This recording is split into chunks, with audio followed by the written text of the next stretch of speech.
राम राम राम राम। परम दयाल आनंद सुख सम्राट आदि सदगुरु, सर्व आत्माओं के सदगुरु, सर्व सृष्टि के सदगुरु सतगुरु सुखराम जी महाराज ने धन्य हो धन्य हो धन्य हो। सारी सभा को राम राम राम राम। महाराज ने ज्ञान के द्वारा बतलाया कि सत्संग क्या चीज़ है।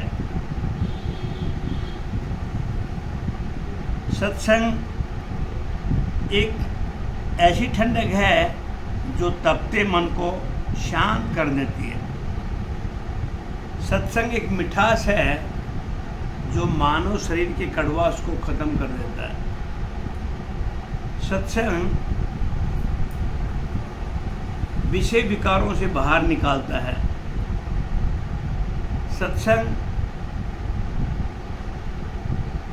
भवसागर से पार उतारने का एक साधन है। सत्संग एक वो चीज़ है जैसे मानव शरीर का एक मिट्टी से सना हुआ कपड़ा, विषय विकारों से डूबा हुआ मानव शरीर, उसको बाहर निकालने का साधन है। ऐसा सुखराम जी महाराज फरमाते हैं कि सत्संग के बगैर ये मानव जीवन का उद्धार होना बड़ा मुश्किल है। सत्संग एक ऐसा सत्य है जो झूठे इंसान को सत्य मार्ग पर ले जाता है और वो सब दुखों से अशांति से अचूक करा देता है। सत्संग असत्य की पूर्व रीतियों से हटा करके, पूर्व रीतियों से हटा करके सत्संग वो चीज़ है। सत्संग इंसान को सांसारिक दुखों से दूर हटा करके सुख सागर की ओर बढ़ाता है। यह है सत्संग की महिमा। इंसान ऐसा फरमाते हैं सतगुरु महाराज, इंसान कपड़े बदलता है, घर बदलता है, शरीर दोस्तों को बदलता है। महाराज फरमाते हैं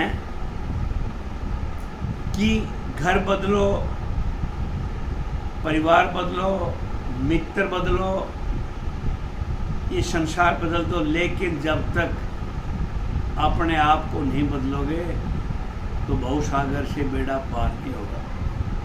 यदि इस जिंदगी का सुखों का आनंद लेना है तो अपने को बदलना पड़ेगा। यदि संसार को बदलने गए तो हम समय की बर्बादी कर रहे हैं। संसार को बदलने से हमें आनंद नहीं मिलेगा, लेकिन खुद को बदलने से संसार का आनंद मिलेगा। कहते हैं संत, कहने को तो ये संसार लाखों का मेला ठेला है, लेकिन संत फरमाते हैं, अरे मूर्ख, ये जीवन अकेला है। अपने अकेलों को पहचानो। वो तेरे घट के अंदर परमात्मा बैठा है, उसको पहचानो।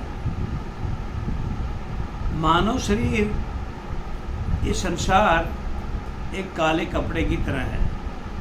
ये संसारी लोग अपना रंग दूसरों पे रंग मंड देते हैं। जैसे एक सफ़ेद वस्त्र है, एक काला वस्त्र है। काला वस्त्र जो है वो अपना रंग सफ़ेद कपड़े पे रंग चढ़ा देता है, लेकिन सफ़ेद का रंग काले पे कभी नहीं चढ़ता। तो हमने संसार रूपी लोगों से दूर रह करके उस परम पिता परमात्मा की भक्ति करके हमने इस भवसागर को पार करना है। तो महाराज फरमाते हैं कि अपने शरीर का निखार करना है। वो निखार कैसे होगा? जैसे संसारिक जीव अपने वस्त्र को साबुन से धो करके, पानी से धो करके अपने कपड़ों का, ये शारीरिक संसार रूपी शरीर का जैसे निखार करता है, ऐसे ही उस देह के अंदर, उस मानव मंदिर के अंदर वो आत्मा परमात्मा बैठी है। वो आत्मा परमात्मा से मिलने की चाहना कर बैठी है। वो आत्मा कैसे निखरेगी? सद्गुरु विधि से भजन करने से। जब तक सद्गुरु महाराज का भजन नहीं करेंगे तो परमात्मा के मिलन का कोई आधार नहीं है। तो आत्मा से परमात्मा जोड़ने का एक ही साधन है। सद्गुरु सुखराम जी महाराज फरमाते हैं, सद्गुरु विधि से उस राम का रटन कर, सद्गुरु विधि से उस परमात्मा का भजन कर। जब तक तू परमात्मा का भजन नहीं करता है, ये जिंदा शरीर मुर्दे के बराबर है। ऐसे कहते हैं संत कि जब मृतक को शरीर निकलता है तो उसका उत्सव मनाना चाहिए, खुशहाल करना चाहिए। लेकिन ये संसारिक जीव उसको देख करके रोते हैं, दुख पीड़ा अनुभव करते हैं। लेकिन महाराज फरमाते हैं, ऐसे संत फरमाते हैं, रोना तो उनका है जो जीते जी इस संसार में रह करके, ये मानव शरीर पा करके, ये मानव मंदिर के अंदर जो आत्मा बैठी है वो परमात्मा की प्यासी है, परमात्मा के भजन की प्यासी है। यदि वो भजन नहीं करती है तो वो जिंदा हुआ भी उस मुर्दे से भी खराब है। रोना तो उसका है। जिनके जिंदे जीवी आत्मा मरी हुई है, उनका रोना है। ऐसे संत फरमाते हैं। महाराज फरमाते हैं, सभी घड़ी शुभ घड़ी, सभी घड़ी शुभ घड़ी, शुभ वार सभी वार शुभ वार, अरे नानक भद्रा जब लगे जब रूठ जाए करता। संत महाराज फरमाते, राम का भजन करने वाले के लिए कुछ सारी शुभ घड़ी है, सब शुभ वार हैं। ये भद्रा पंचांग किसको लगते हैं? जब परमात्मा रूठ जाए। परमात्मा कब रूठते हैं? ये मानव शरीर से परमात्मा का भजन नहीं करते। तो महाराज फरमाते हैं, ये मानव देह इसलिए मिला है संसार में उस परमात्मा का भजन करें। लेकिन हम परमात्मा का भजन छोड़ करके सांसारिक चक्कर वो माया के बंधन में फंस जाते हैं। बंधन कैसा होता है? जैसे मकड़ी अपना जाला बनाती है और वो मकड़ी वो जाड़े के अंदर फंस करके अपने आप को माया का फंदा बना देती है। ऐसे ये मानव शरीर है। हम माया का जाल बिछा रहे हैं और माया के जंजाल में खुद फंसे जा रहे हैं। और वो माया का जंजाल मकड़ी की तरह ऐसा फंस जाता है, यदि मानव शरीर मकड़े रूपी माया से जाले से निकलना चाहे तो निकल नहीं सकता। एक दिन वो माया रूपी मकड़ी में अपने प्राणों की आहुति देता है और परमात्मा का वो दोषी बन करके इस संसार को छोड़ चलता है। और परमात्मा के पास जब वो जवाब देता है तो एक एक पल का हिसाब मांगता है। तो वो मानव शरीर मिट्टी बन के चलेगा, लेकिन वो कर्मों का कांकरा ऐसा उठता है, यमराज की बड़ी मार खाता है। क्यों? परमात्मा ने मानव शरीर दिया था कि परमात्मा का भजन के लिए, लेकिन तूने परमात्मा का भजन नहीं करके व्यर्थ में सांसा रूपी धन गंवा दिए और अपने जीवन को व्यर्थ इस नरक कुंड में ला करके धकेल दिया। तो संत फरमाते हैं कि मानव शरीर से जितना हो सके सतगुरु विधि से भजन करो, इसको निखारो, अपने आप को पहचानो कि वो परमात्मा तेरे घट के अंदर बैठा है। इस सिद्धि के अनुसार सुखराम जी महाराज आगे फरमाते हैं कि मृत्यु एक विश्राम का उत्सव है। बार बार फरमाते हैं ये विश्राम का उत्सव है, इसका मृत्यु समय उत्सव करना चाहिए।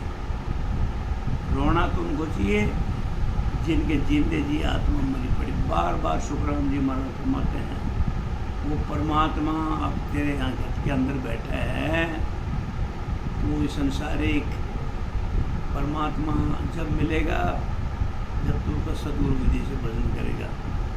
व्रत करो, तीर्थ करो, यज्ञ करो, दान करो, तब करो। तुम अपने शरीर को सोने के बदले तोल करके यदि किसी को दान कर दो तो उस परमात्मा की प्राप्ति नहीं होता। परमात्मा की प्राप्ति करने का तो एक ही साधन है, वो राम भजन। वो राम भजन कैसे? सद्गुरु विधि से भजन। उठते बैठते खाते पीते उस राम का रटन करो। तो महाराज अपनी वाणी से ऐसे फरमाते हैं कि 24 घंटे वो तेरे ऊपर यमराज की मार पड़ेगी।